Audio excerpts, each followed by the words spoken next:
Kenyam ener malka biya kamal gwasame an wala banangich ka tugnat tugnent nas banarwach ke kwi a e I o hu tete bukon ke ngech ka jan ngichamane regi kana me banarwach ke kwi bani tugnat bana tugnat banarwach ka banan chek jotken bana rach ka bana yuali bana rach kare bani ka bana ngiji yo ke shene ken ke example ka jen ngitemane ban je chutuk mi jiram jedit gwasame ka donga jen changan yam gojin obi ngiji me bijejek gor jen o jinde jen channel me de je support ko de nginten content bere je kan chamala shup keje bana je to ke ngijen yam name shwaledi shwale a name ni shwale e name shwale e name ni shwale o name shwale u a e I o u no name shwale wa name shwale ya name shwale ba name shwale pa name shwale ma wa ya ba pa ma wa ya ba pa ma bana we katin koken tin de pin gwasame bukorach eno ka ba eme ba me shwale na neme shwale na neme ne shwale nga neme shwale nya neme ne shwale ra na nga nya ra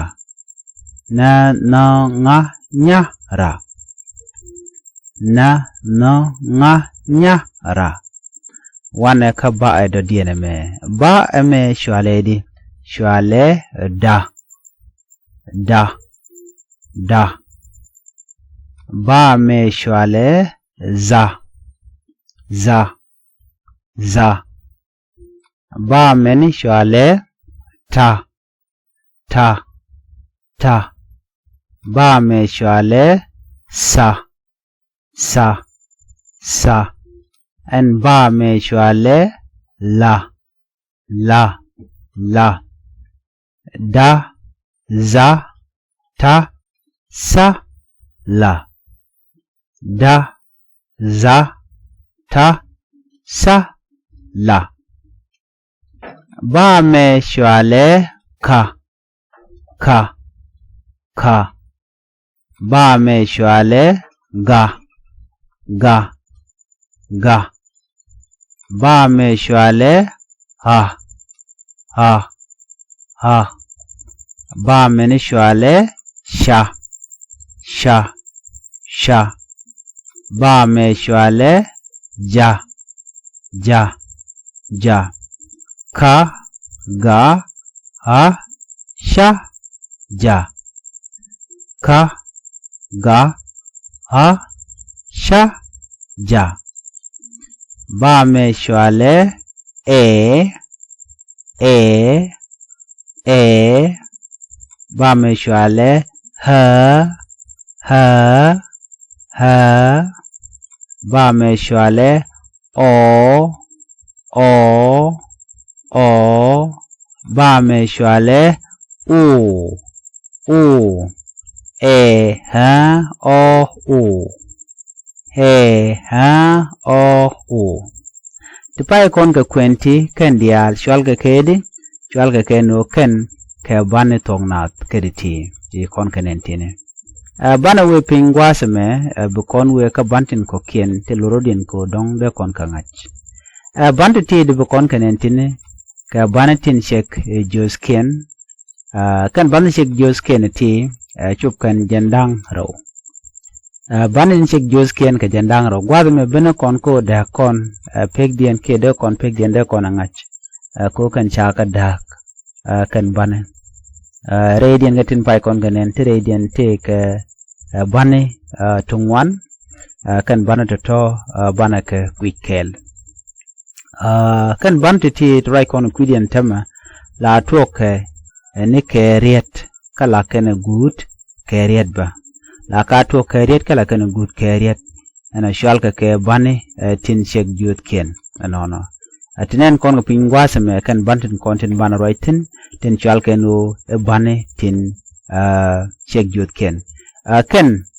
chaga mo ke biel medar biga shunen gwatame kan bana ya mo ke biel medar gwatame kan banen content shal ke bandin chek jut ken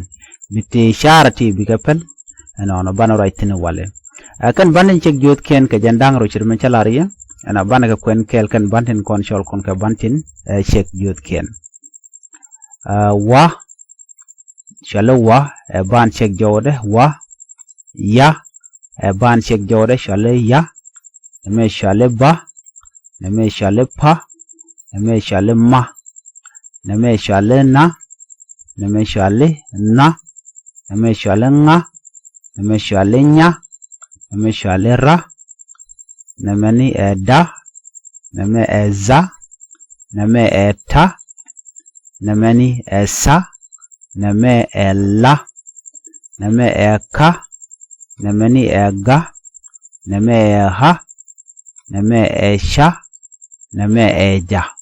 kan dial ke jen dangro wa ya ba pa ma na nga nya ra da za ta sa la ka ga ha sha ja kerti shala kedi shalka ken ken ke bani tin shalka ban tin chek jut ken kan banin chek jut ken ci kon ngajeno la to ne keriet kala kan good keriet ana brochu ka be kanono bulu jog mo gor jeno dere ka kwen ke dere ka ngati tin shala ke bani tin chek jut ken bichu ka benono banin chek jut ken ka jandang ro chika men chana kwen gwata mene ka jandang ro bana we pin gwasa mene ana bana rat ka ku bantiti tin shalke e bana yuale bana yuale kam karar ka kan ban kon shol kon ka ban tongnat anono achimen chan ling ne wona no te ka bana chek jot ken ka ban yuale kare bane ti bu kon ga gwad me shala ke di shala ka ban yuale kan ban yuale ka bangwan karodien ko ka bangwan bana ta dan te ka bana ka gwi ken yam chana lodien chana kon ngach bana yuale la las kene ka kam banatin chek jot ken tangwesni la kene good ke riet dungdo cha ka to ke riet kan bana yuale gwasme mi cha gwar ka dor la ya gwar ke dundo cha ka to ke riet la lat kene ke der bantin chek jot ken banin chek jot ken mi cha riet cha ja goron gwadmo no ba gor mi cha to ke riet ba gor ke ban chek jode ba yolla ki re ba ka ba je kulo lat dere no jenta dan la riet kula be je riet nen kon fi teme ka de to ka kangu ka ban chek jode ba gora re ba ka ki ba yol ka ba gora ba en chek jode chene mente gude ka ba re ba ka ki ba yolla yent chal kwal chol bani ne me ban chek jode yo ati ki o ati oke a re ba ka ki ban yali la me ban chek jode hi ba yola kire baka ka ban chek jode ba yola kire baka ka kujemo kan bana yuale la latun ga derit ka mo gwar kariet namo bi la re cher ka do bana ka gwikel kan banditi ti shalga ti bana yuale atenen kon ga tine kan shalka bana yuale baga nyot kon kel kele te der ti kan chak mo ka bil medar e i o u a e i o hu ke ba ni yuali ko totone ngodo wukon ke wonyam no gwadame tukon ke tukokiene tini e ke ha ke o ke o e ha o o titini chale ke bani yuali kenden chol kono bani yuali de nen ke nyam gwadame ci kon gujenen ka ta dan dong de kon gikeje ci kon men nyam tane nen ci gane me ba an chol ke bani yuali non bu kon bu jek pin gwadame titini ke bani tin chol ke bani yuali ti dere de charti kan bani jek jot kien ten pai ko righten bi ngaje no a e i o hu kene e ha o u ken ke bani yuali ci ko right ni won already en wodi bani yuali ke bangwan bi chulat cherado bani yuali kedi ke bangwan no bana we no ke ni jadodien pingwaseme ko goron bana dodien bana jangach mo kon ben pingwaseme bana tensual ke re bana ke re bani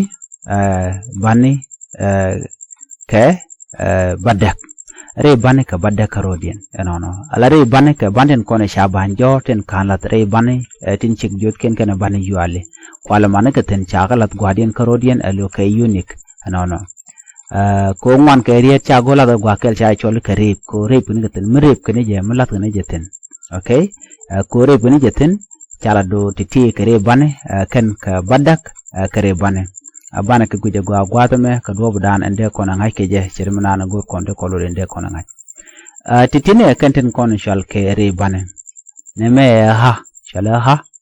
ha ne me ho ne me neme ha neme he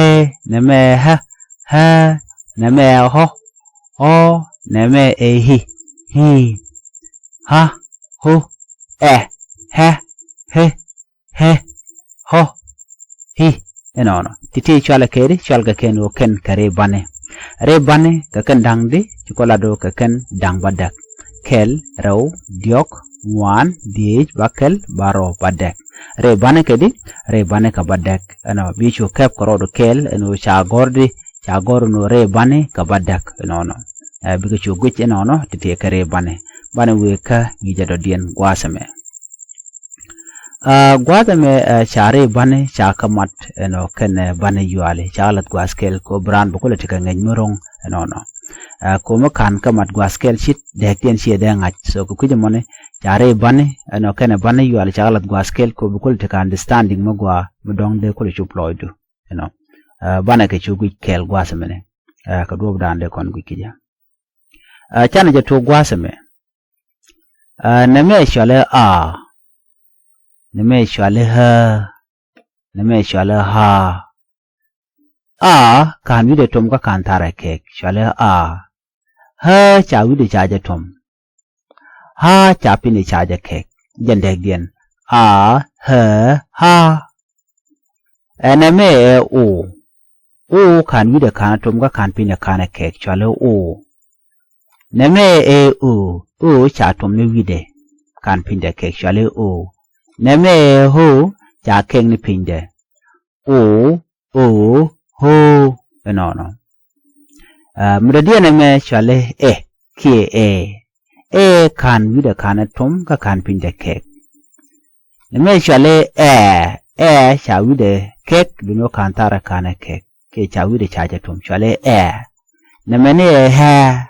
ha cha wi de cha ja tom ka cha pinde cha ja kek chale ha bi shu ngaje no gwarian shade duno jodien teka de na mo gorje no dere jela tringit kadu kere shar kadu ko dere kap mo kon ben gwasame bana neme bana jeje neme chale neme chale neme chale kan wi de kana tom ka kan pinde kana kek cha wi de chaje tom cha pinde chaje kek chale no neme chale ki kan pinde kek chale neme chale cha tara chaje kek bidagden biangach ajen gware na kela duno jot ken ka gol neme chale kie e na me chwale hi e kan pinda ke la tum kan vide hi ajen cha tar cha je ke gon ba chole hi na meni e wu kede pai kon kanen gwaseme e mat bane ti chol kon kenu re bane no kenne bane yuale no bukon chunga jenu ajen deg diana na mo bro yu kebuka ka do budane chi kon linga je bane we ping gwateme ana gwaseme ne bane ro dan ngi ka gwari ni ke bane tognat gwari ni chana rajenin ka kwi bane tognat no ka gwaden ba la riete kon gwar ka kwi bane tognat men yam chet ke a de kon jek na mene kak a kak e kir kir e chet ke dit o chet ke kok u chet ke kun okay kak kir dit kok kun a e I o hu no Spiritual kapikano. Wa chetka wang. Ya chetka yang. Ba chetka bul. Pa chetka pur. Ma chetka mun. Wang, yang, bul, pur, mun. Wa, ya, ba, pa, ma. No. Spiritual kapika. Name na guardianat. Na chetka nial. Na chetka nial nga chetka nguan nya chetka nyal ra chetka ran keran ano na nga nya ra no tembana kore gwasame no balana me ran ka anero no ku ka anero bukon tar bane ngach taran de kono kwen ga jechwale ran no ra ran da chetka dut za chetka dol ta chetka tut sa chetka tok la chetka lol no da za ta sa la no dut dol tut tok lol ka chetka kwach ga chetka gor ha chetka hen sha chetka shwech ja chetka juach no ka ga ha sha ja bro yu kabuka chetka kwach gor hen chwech juach no der mo der kep karodu kel mo kon pin gwaza me kaman jak no da la ne me mishal ka me e chetka ter ha chetka hen o chetka top o chetka mot titi chala ke no kan ka bane tin kon ti la bane tongnat bana we kangi dodien ka do budande kon ka understand ka je na me da la gwari ne kare bane kana bane yuali no titin bika kwen karodo kel chen ga bu kwen ye kajan gwasa mene na me ka griene within a met kal kali ka do budande tongnat de yang ai ka je an biate ka mal ban yo je kangi dodien bye